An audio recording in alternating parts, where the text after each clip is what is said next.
For 6 months, Adaeze lived happily with her perfect husband. He was kind, gentle, never argued. There was just one strange thing. He had no reflection, not in mirrors, not in windows, not even in water. The story began when Adaeze, a 28-year-old seamstress from Ibadan, moved to the coastal village of Ilaro, just outside Lagos. She had inherited her grandmother's compound after the elderly woman passed away during the last harmattan season. The compound stood near the Atlantic shore, its mud walls reinforced with modern cement, but still bearing the traditional patterns her ancestors had carved generations ago. The villagers welcomed her with the cautious respect reserved for city people returning home. They brought her palm wine and cola nuts, made small talk about the fishing season. But Adaeze noticed how conversations died when she mentioned living alone in the old Blackwood compound, a name given during colonial times that stuck despite independence. Mama Folek, who ran the fabric stall at the market, was the first to show genuine warmth. The elderly woman, with her elaborate Jeel head wrap and knowing eyes, helped Adaeze settle in, bringing her fresh agege bread and local gossip. But even Mama Folek grew quiet when Adaeze mentioned she lived alone. Alone? Mama Folek had asked, her fingers playing nervously with her coral beads. That compound, it has seen many seasons. The ocean winds there. They carry old stories. Be careful, my daughter. Adaeze laughed it off. She was a modern woman, educated at the University of Lagos, who didn't believe in village superstitions. The compound needed work, yes, but it was structurally sound and had a charm that spoke to her designer's soul. She spent her first weeks there cleaning, painting, and setting up her workshop in the front room, where morning light danced through the wooden shutters. 3 weeks after moving in, on a Thursday morning when the ocean mist hung thick like a bride's veil, Adaeze's life changed forever. She was at Ilaro Market, struggling with bolts of Ankara fabric she'd purchased for her new collection, when a man appeared beside her. "Sister, let me help you," said a deep voice that seemed to carry the rhythm of old drums. Adaeze looked up to see the most striking man she had ever encountered. He was tall, perhaps 6'3", with skin dark as polished ebony that seemed to shimmer in the filtered sunlight. His face bore the kind of noble features her grandmother used to describe in folktales, high cheekbones that could have been carved by the gods themselves, eyes deep as the village well with flecks of gold that danced when he smiled. He wore a perfectly tailored agbada in deep indigo with gold embroidery that looked both ancient and timeless. "Thank you, sir," Adaeze said, suddenly aware of her simple wrapper and the fact that she hadn't properly tied her head wrap that morning. "The fabric seller convinced me to buy more than I could carry."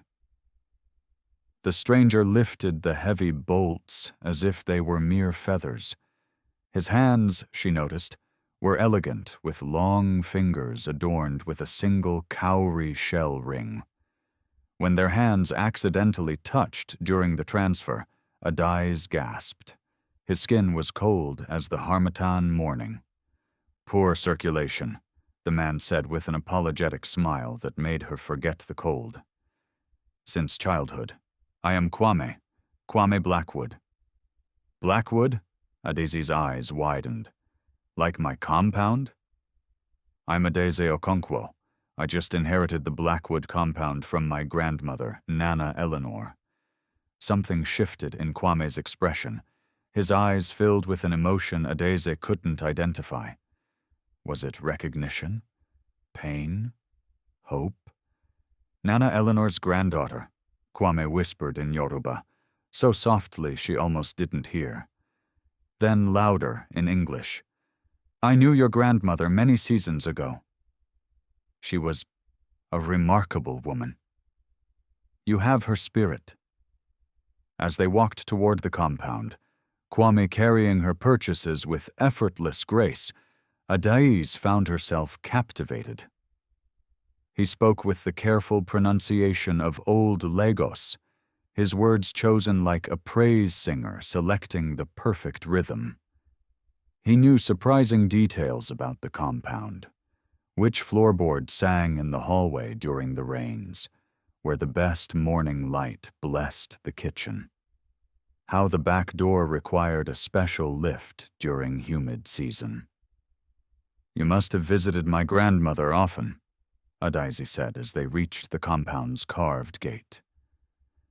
Kwame paused, his hand tracing the old symbols in the wood. You could say that. This place, it holds many memories for me. He set down her packages at the door, but declined her invitation for tea. Perhaps another time, he said, taking her hand and raising it to his lips in a gesture that should have seemed colonial, but instead felt like an ancient courtesy. It was my pleasure meeting you, Adaeze Okonkwo.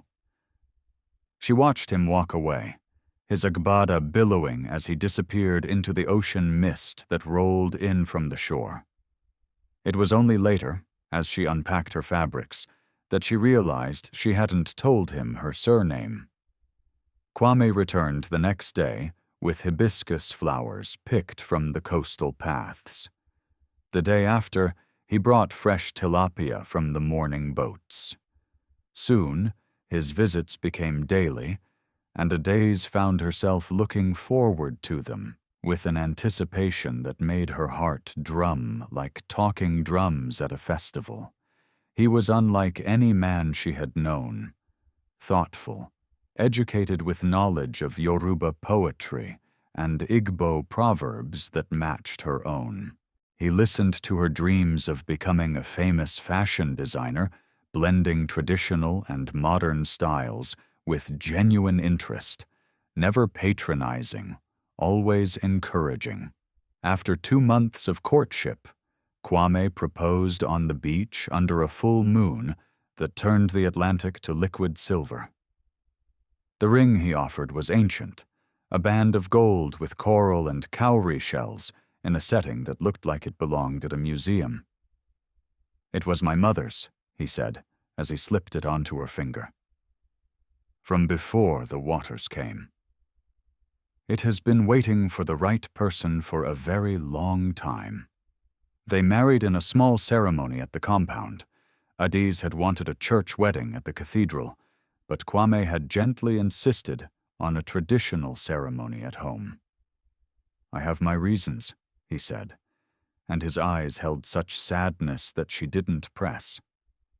The local chief performed the ceremony, though Adaeze noticed he kept glancing nervously at Kwame and rushed through the libations.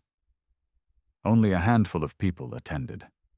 Mama Folake was there, tears streaming down her face throughout the ceremony, staining her expensive aso ebi. At the time, Adaeze thought they were tears of joy. The photographer, a young man from Victoria Island, seemed confused during the ceremony, constantly adjusting his camera and muttering about the strange lighting. Their married life was blissful in ways Adaeze had never imagined.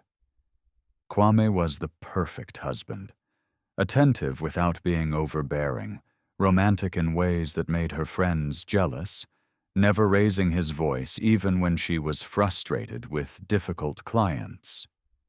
He cooked elaborate dishes, jollof rice that would make a party chef weep, egusi soup thick with tradition, but never ate much himself, claiming a small appetite from years of discipline.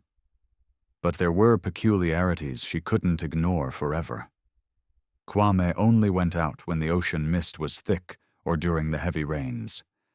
He claimed sensitivity to the harsh sun, a condition from childhood. He slept so deeply that sometimes she couldn't see his chest rise and fall with breath, lying still as an ancestral mask. He knew things about the compound that no visitor should know, like where her grandmother had hidden emergency money during the Civil War, or the names of dogs buried in the garden before Adaeze was born. And then there were the mirrors. At first, Adaeze didn't notice. Their bedroom had only one small mirror, and Kwame always seemed to be at an angle where she couldn't see his reflection. The bathroom mirror had mysteriously cracked the day after their wedding. Bad luck, Kwame had said, but hadn't replaced it yet. But one evening, 6 months into their marriage, while preparing for a client meeting, Adaeze was adjusting her jail in her compact mirror when Kwame came up behind her to kiss her neck. She saw herself in the mirror, felt his lips on her skin like cool ocean breeze, but in the reflection, she appeared to be alone. Adaeze gasped and spun around. Kwame was right there, solid and real, his face concerned. "What is wrong, my love?" he asked in Yoruba, the language they used for intimate moments. The mirror, you weren't..." Adaeze stammered, looking back at the compact. This time she saw him clearly in the reflection. "I must be more tired than I thought. Too many late nights working on the senator's wife's outfit." But the seed of doubt was planted like a palm kernel in fertile soil. Adaeze began observing more carefully. She noticed that Kwame cast no shadow when the kerosene lamps were lit. When they walked past the shop windows in the market, only her reflection appeared. The surface of her palm wine showed only her face when they sat together for evening meals. Adaeze tried to rationalize it. Tricks of light. Exhaustion from working on her collection for Lagos Fashion Week. Too many of her grandmother's ghost stories echoing in her mind. But her hands shook when she embroidered, and she found herself stealing glances at every reflective surface, water basins, polished calabashes, even the surface of her soup. One morning, while Kwame was out on one of his misty walks, Adaeze climbed to the storage room above the main house. She told herself she was looking for her grandmother's old patterns, but really she was looking for answers. In a carved chest that smelled of camphor and age, she found photo albums dating back to colonial times. Her heart stopped when she opened one labeled 1874 to 1880 in fading ink. There, in a sepia photograph, stood a man identical to Kwame. Same noble face, same distinctive agbada, same gentle smile. He stood next to a woman in Victorian-era dress mixed with traditional wrapper in front of the compound. The caption, written in careful colonial script, read, "Kwame Blackwood and bride, Aduni, 1875. Adaze's hands trembled like leaves in Harmutton wind as she turned the pages. More photos, different decades, different women, but always the same man. The same Kwame. Her Kwame. 1892. Kwame with a woman named Folek. 1915. Kwame with Simisola during the Great War. 1938. Kwame with Yetunde just before the Second War. 1963. Kwame with a young woman who looked startlingly familiar. Adaeze grabbed her grandmother's photo from her youth. It was the same woman. The caption on the older photo read, "Kwame and Eleanor, before the separation." "You found them," Adaeze screamed and dropped the album, the sound echoing through the compound like a night bird's cry. Kwame stood at the doorway, his expression heavy with the weight of centuries. "Kwame," Adaeze whispered, unconsciously clutching her grandmother's cross. "What are you?" He moved into the room, and even in the dim light filtering through the wooden shutters, he cast no shadow. "I am your husband. The man who loves you more than life itself, more than death itself. These photos, they go back over 100 years, the same face. Your face." Kwame sat on an old carved stool, his movements heavy with exhaustion that had nothing to do with physical tiredness. 150 years, to be exact. I died in 1874, 3 days after marrying Aduni, a British merchant ship. I was translating for the palm oil traders when the storm came. They never found my body because the ocean didn't take it. Not completely. I remained. Adaeze's logical mind, trained in university, wanted to reject every word, but the evidence was before her eyes. "You're a ghost? An Egbere?" "Something between," Kwame said. "Not alive, not entirely dead. Not quite an ancestor, not quite human. Bound to this compound, to this shore, to the space between worlds. I can manifest physically, but only partly. Enough to touch, to be seen, but not enough to fully exist. No reflection, no shadow, no photographs. The old people call it caught between the waters, neither in the river of life nor the ocean of death." "My grandmother, Nana Eleanor, was the love of my afterlife," Kwame finished. "We had 3 beautiful years together before her parents discovered what I was. They brought a pastor from England and an babalawo from If. Neither could banish me, but her parents forced her to leave, to marry a living man. She only returned here after her husband died, but by then she was old, and I remained as I was. We became friends, nothing more. She made me promise to watch over the compound until her heir came." Adaeze sank onto a wooden chest, her mind reeling like a canoe in storm waters. "So, our marriage. It's not real? Not valid?"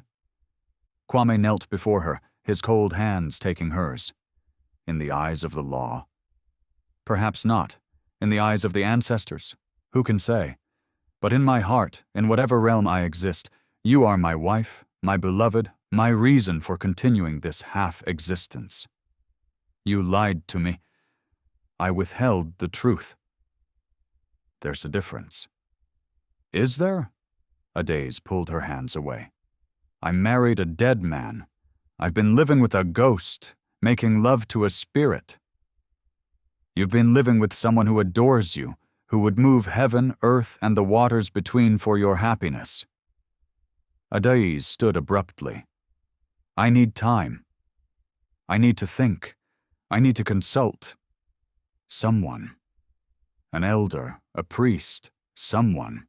She fled the storage room, ran to their bedroom, and locked the door. Kwame didn't follow, though she knew no door could keep him out if he chose to enter. She sat on their bed, the bed she'd shared with a ghost, and tried to make sense of her shattered reality. Everything made sense now, his cold touch like ocean breeze, his old-fashioned manners, his knowledge of the compound's history, his inability to eat much. The way market people looked at her with pity. They knew. Somehow the elders all knew she was living with Ilaro's resident spirit.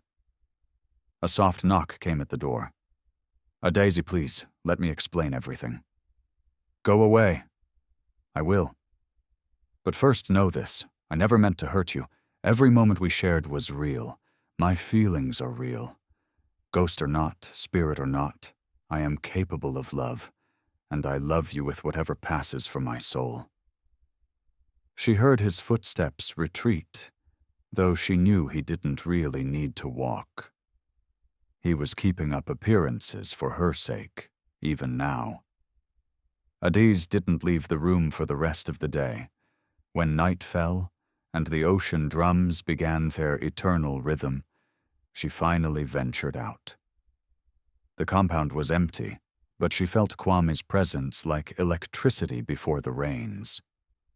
On the kitchen table was a letter in his elegant handwriting, the script of someone who learned to write when Nigeria was not yet Nigeria.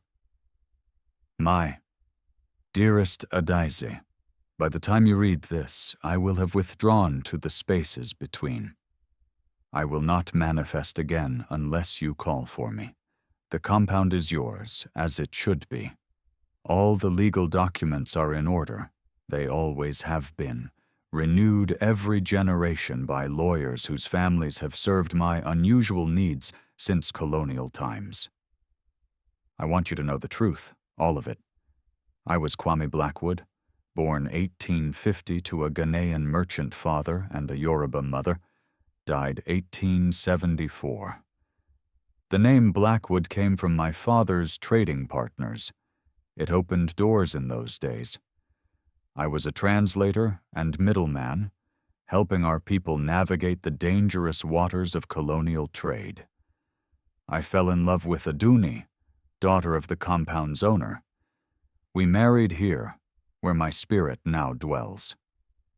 3 days later, I sailed out despite the storm warnings. I had one last translation job for a British merchant that would set us up for life. The ship went down with all hands off the bar beach. But love, it seems, is stronger than death. Or perhaps the ocean gods had other plans.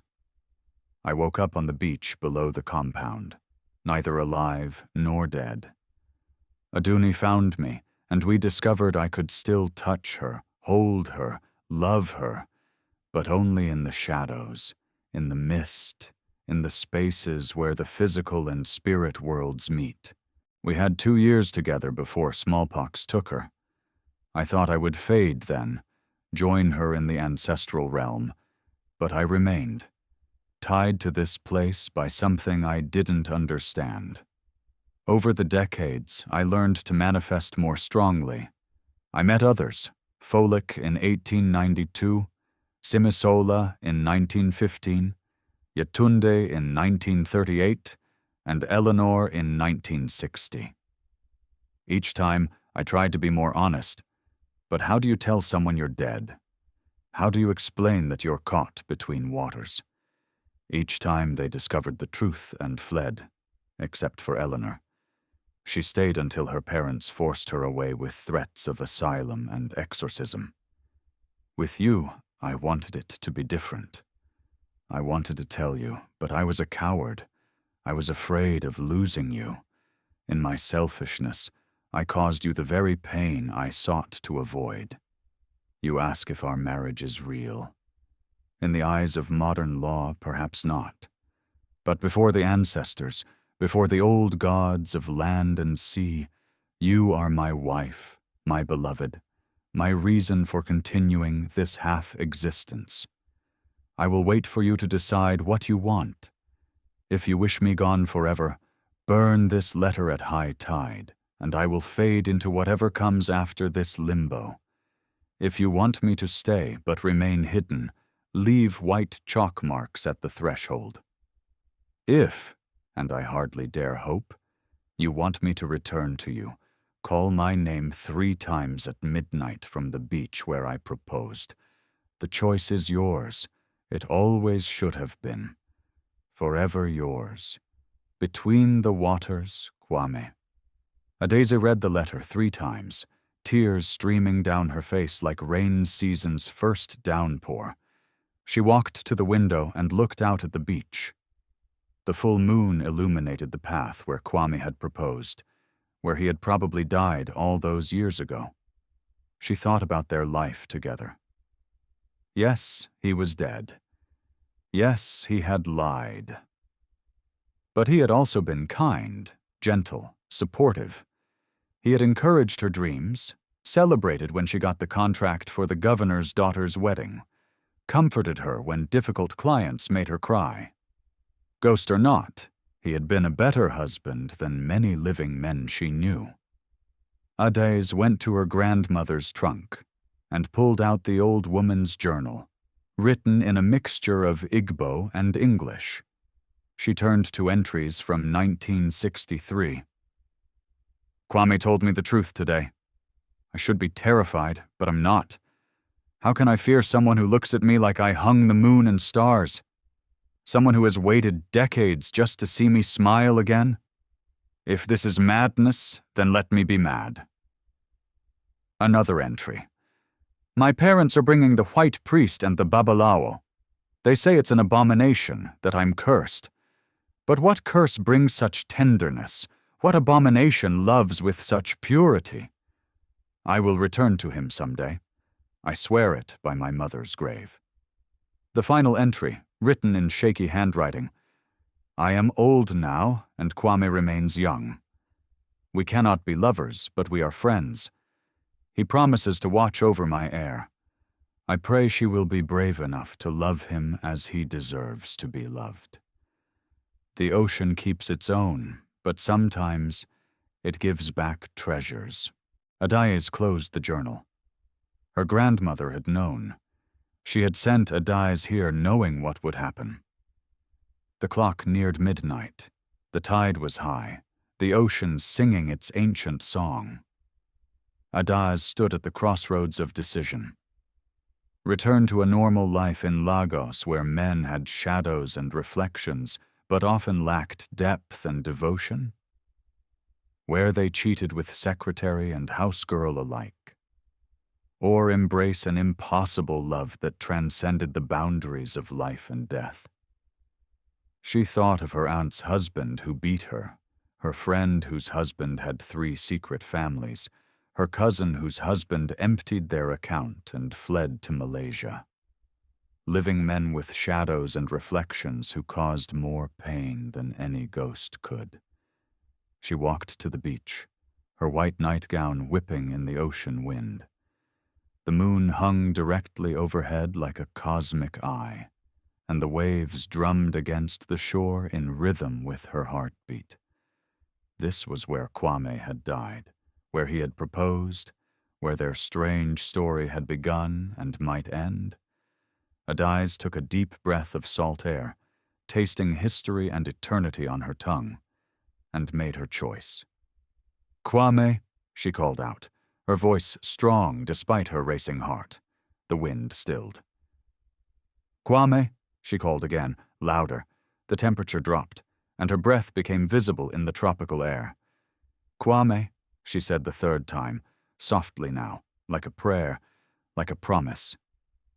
He materialized slowly, like morning mist gathering into form.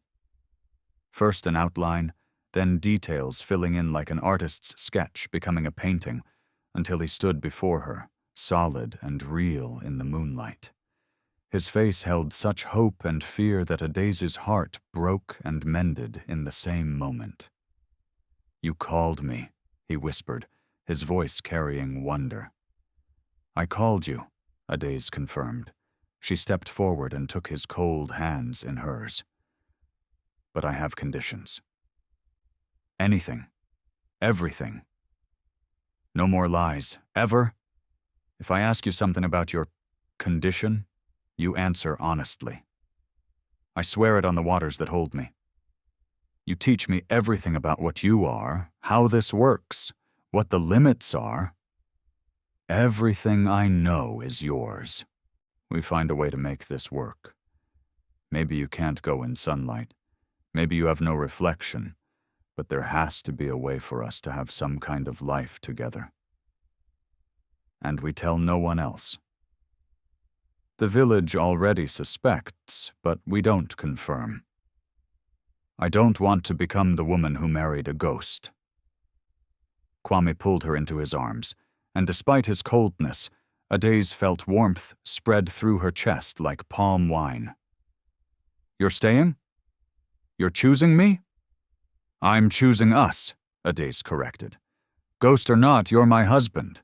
And I think I love you too much to let something as small as death come between us. Kwame laughed, a sound like ocean waves on smooth stones. Only you would call death a small thing. Well, what is it compared to love? Adaeze asked, echoing thoughts her grandmother had written decades ago. They walked back to the compound hand in hand. Inside, Adaeze lit kerosene lamps throughout the house, and in their warm glow, Kwame looked almost alive. They sat on the veranda, and he told her everything, the rules of his existence, the others like him he'd met over the years, for he was not unique. There were many caught between waters, the thin places in the world where the living and the dead could meet. There's something else, Kwame said as dawn approached with its chorus of roosters and morning prayers. If you stay with me, truly stay, you'll age while I remain as I am. Like my grandmother. Yes, but there's another option. There's a way for you to join me, to become like me, but it means leaving the living world behind. Adaeze considered this. Not yet. I have designs to create, a fashion house to build, a life to live. But someday, when I'm old and gray, ask me again. You would consider it? Kwame, I just accepted that my husband is a ghost. I think we've established I'm open to unconventional arrangements. They learned to make it work. Adaeze told people her husband had a rare medical condition that made him sensitive to sunlight. Not entirely untrue. Most of the villagers suspected the truth, but were too polite or too afraid to say anything. Mama Folek, who had known all along, her grandmother had been Folek, Kwame's love in 1892, became their staunchest supporter, shutting down gossip with fierce loyalty. Adaeze's fashion business flourished. She worked during the days while Kwame rested in whatever realm ghosts inhabit when not manifested. In the evenings and nights, they were together. He helped her with her work, his knowledge of historical African fashion proving invaluable. They traveled, but only to places where mist was common and shadows were deep. London in winter, San Francisco in summer, the mountains of Cameroon during rainy season. Years passed like seasons. Adaeze aged gracefully, while Kwame remained unchanged. They faced challenges no normal couple could imagine. They couldn't have children, though they became godparents to many. Couldn't take photos together, though Adaeze commissioned beautiful paintings. Couldn't attend sunny afternoon owambes. But they had what many couples lacked: unwavering devotion, endless patience, and a love that had literally conquered death. When Adaeze turned 60, her hair silver and her hands beginning to show her years, Kwame asked her again, "Are you ready to join me?" Adaeze looked at her reflection in the mirror, alone as always, and then at Kwame, forever young, forever waiting. "Not yet," she said. "But soon." When she turned 75, the same age her grandmother had been when she returned to the compound, Adaeze knew it was time. She had lived a full life, had built a fashion empire, had loved and been loved beyond measure. She had trained her protégée, a young woman named Amara, to take over the business. On a night when the boundary between worlds was thinnest, during the new moon before the harvest season, Adaeze made her final choice. The process was gentle, Kwame guiding her through it, holding her as she let go of life and grabbed hold of something else. It was like diving into cool water, like stepping through a doorway, like coming home. She woke to find herself standing beside her own body, peaceful in eternal sleep on the bed they had shared. But she wasn't gone. She was transformed. "How do I look?" Adaeze asked, seeing her young self again, the self from when she first met Kwame. "Perfect," Kwame said, and kissed her. For the first time, his lips were warm, or perhaps she was now cold. It didn't matter. They buried Adaeze's body beside her grandmother's in the compound's small cemetery, marked with traditional symbols and modern dates. The village mourned the passing of the famous designer who had brought glory to their small community. But sometimes, on misty nights, fishermen reported seeing two figures walking hand in hand along the beach. A tall man in an agbada and a woman in flowing traditional dress, both young, both beautiful, both translucent as sea spray. The compound still stands, waiting for the next heir, the next story. Inside, if you know where to look, you can find photo albums with pictures spanning over a century. The recent photos are stranger than the old ones. They show rooms and views, but never people, as if the photographer forgot to include the subjects. But in the mirrors, if you look at just the right angle in just the right light, especially during the Harmattan season when the veil is thin, you might see them. Kwame and Adaeze, together forever, proof that love is indeed stronger than death, that some bonds cannot be broken by something as trivial as mortality. The people of Ilaro still tell their story, a warning and a promise combined. They say if you find yourself falling in love with someone perfect, someone who seems too good to be true, check their reflection. But they also say, with knowing smiles and lowered voices, that if you find someone willing to wait 150 years for true love, maybe a missing reflection isn't such a high price to pay for eternal devotion. After all, what are shadows and mirrors compared to a love that transcends death itself? What is a reflection worth when weighed against a soul that chooses you across centuries? The ocean knows. The ocean always knows. And sometimes, if you listen carefully to the waves at night, you can hear it singing their song, a song of love that refused to die, of hearts that found each other across the veil, of two souls now forever caught between the waters, but caught together. In Ilaro, they call it the greatest love story ever told. And perhaps it is. The end. Love is not measured by heartbeats or breaths, but by the moments that transcend both. Yoruba proverb.